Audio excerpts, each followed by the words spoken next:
اگر گھر بنانا ہے تو گھر اور گھرانہ بغیر خاتون کے نہیں بنتا. اور یہ انسان وہ ہے کہ جو گھر اور گھرانے کے بغیر رہ نہیں سکتا, جی نہیں سکتا. تو ایک خاتون کی مرکزی حیثیت ہوتی ہے گھر بنانے میں. اب اگر ہر خاتون کو یہ بات سمجھا دی جائے کہ آپ کی مرکزی حیثیت کیا ہے, گھر بنانا, بازار سجانا آپ کی ذمہ داری نہیں. بازار آپ کے بغیر بھی سجا رہ سکتا ہے, گھر نہیں بن سکتا, گھرانہ نہیں بن سکتا. گھر گھر میں آج کل ایک جنگ ہوتی ہے, یہ سکھا دی نئی روشنی, فریڈم. ہر خاتون یہ چاہتی ہے کہ اس کی انڈیپینڈنسی ہو. بیٹا انڈیپینڈنسی کے کیا معنی ہے؟ شوہر سے کہہ دیا کہ آپ خود ہی کھانا پکا لیجیے گا. بچوں کو بہلانے کے لیے انہیں موبائل تھما دیا, کارٹون دیکھتے رہو. خود اپنا ایک موبائل لے کے مشغول ہو گئی, اپنے دوستوں سے باتیں ہو رہی ہیں. یہ ہے انڈیپینڈنسی. اس سے گھر بنتا ہے.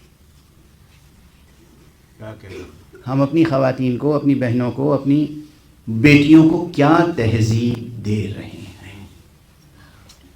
اچھی تو نہیں لگے گی بات. میں نے کہا تھا آج ہٹ کے گفتگو ہوگی. گھر گھر کا مسئلہ. ابھی ہم اس لیے ممبر پہ آج ابل پڑے ہیں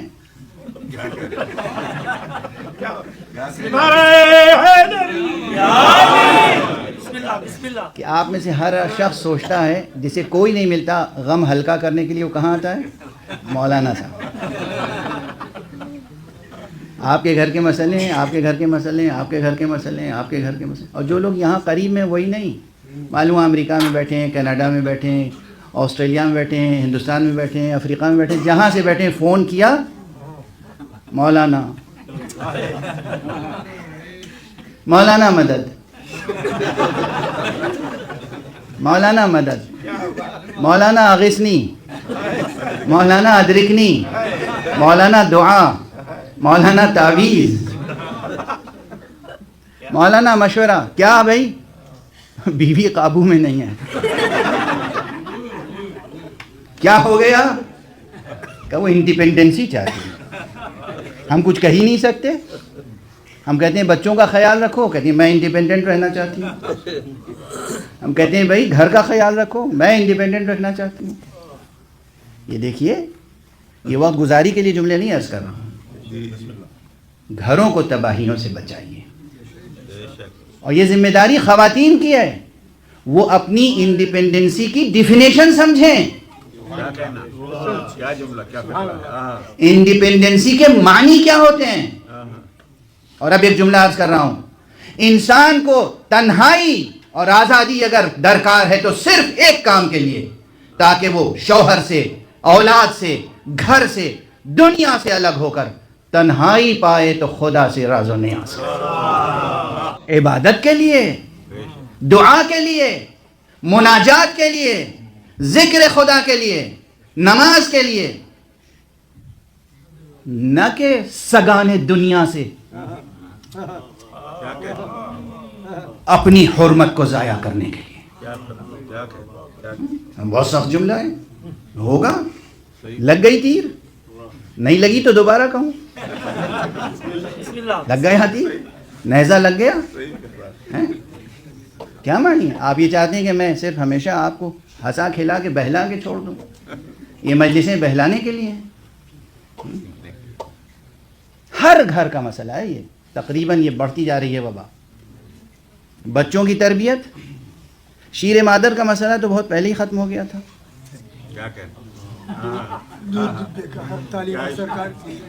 اب جو تھوڑی بہت ماں کی توجہ ہوتی تھی وہ بھی بچے محروم ہو گئے.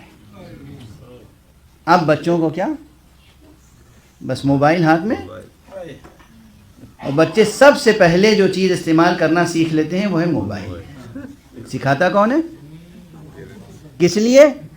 تاکہ ماؤں کو آزادی ہو جائے. وہ جو دل سوزی, وہ جو ممتا کا درد و کرب تھا, جس میں اصل عورت کی ہستی کی عظمت تھی. اب عورتوں کی عظمت کو سمجھیں تو صحیح. یہ جملہ کہہ چکا ہوں بہت پہلے, لیکن آج دہرا رہا ہوں. انشاءاللہ آپ لوگ بھول چکے ہوں گے, بہت پہلے کہا تھا. دیکھیے اس پوری کائنات کو کیا کہتے ہیں ہم لوگ, ادبی تعبیر کیا ہے؟ اسے بہت پرانی ادبی جو ہم لوگوں کی اسلامی روح یا خدا پرستانہ روح سے سرشار جو ادبی تعبیریں ہوتی تھیں، تو ایک تعبیر یہ تھی کہ ہم اسے کارخانہ قدرت کہتے تھے.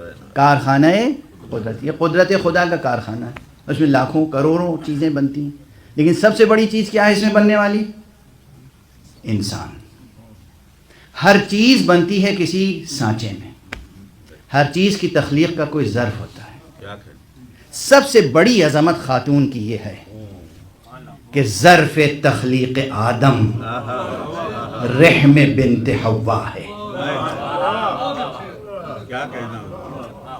اس عظمت کو معمولی ہے، یہ عظمت خواتین کے لیے یہ عظمت معمولی ہے کہ بنت حوا کا جو ظرف ہے، رحم بنت حوا، یہ ہے ظرف تخلیق آدم.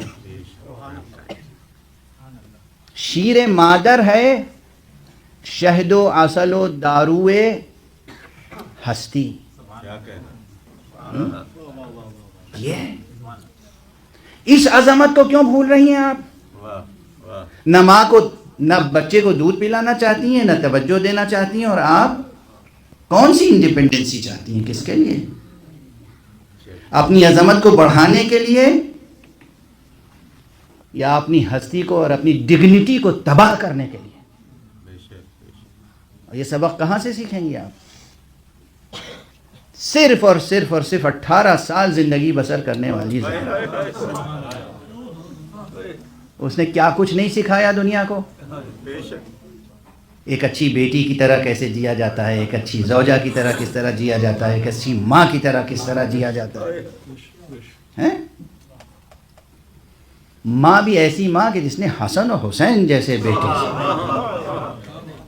ماں اور ایسی ماں کہ جس نے زینب کبریٰ جیسی بیٹی دنیا کو عطا کی، ماں اور ایسی ماں کہ جسے باپ نے کہا ام ابیہا. اس کائنات میں سب سے بڑا معراج سیر و سفر حیات خاتون، حیات انثیٰ، ایک خاتون کی زندگی کا، اس کے وجود کا نقطہ عروج ماں ہونا ہے. اس دنیا، اور وہ بھی کون سی ماں؟ ایسی ماں جو شمر کو نہ جنے، حر کو جنے. ایسی ماں جو یزید کو جنم نہ دے،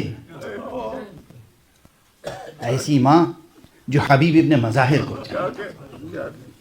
جیسے ہی میں نے یزید کہا، کسی نے کہا حسین، حسین کا نام یزید کے مقابلے پہ نہ لیا کیجئے.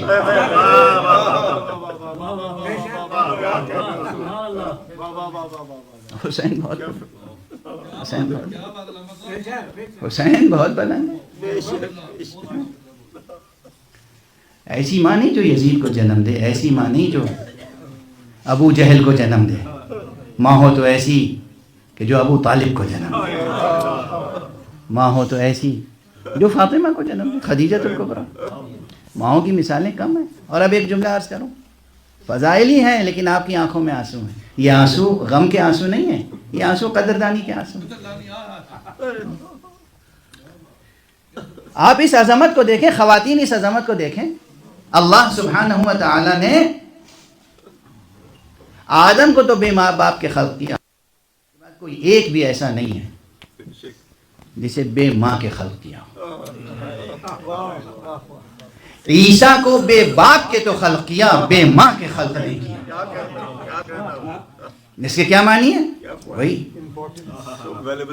کہ بنت حوا کا ظرف، یہ ظرف آدم ساز ہے.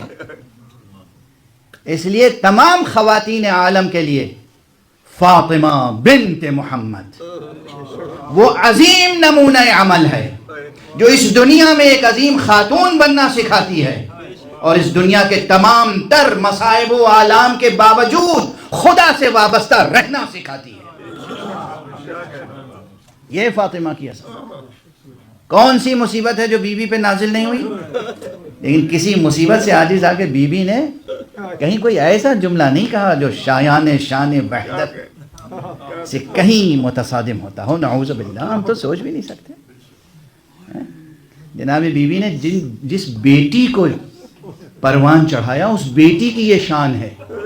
توجہ رکھیے گا, میں مصائب پڑھنا نہیں چاہ رہا ہوں, لیکن یاد رکھیے یہ محفل ہے, محفل حضرت زہرا ہے, لیکن یہ آپ کی آنکھوں میں جو آنسو ہیں یہ معرفت خدا اور عشق الہی کے آنسو ہیں, اس لیے یہ بہت قیمتی ہیں.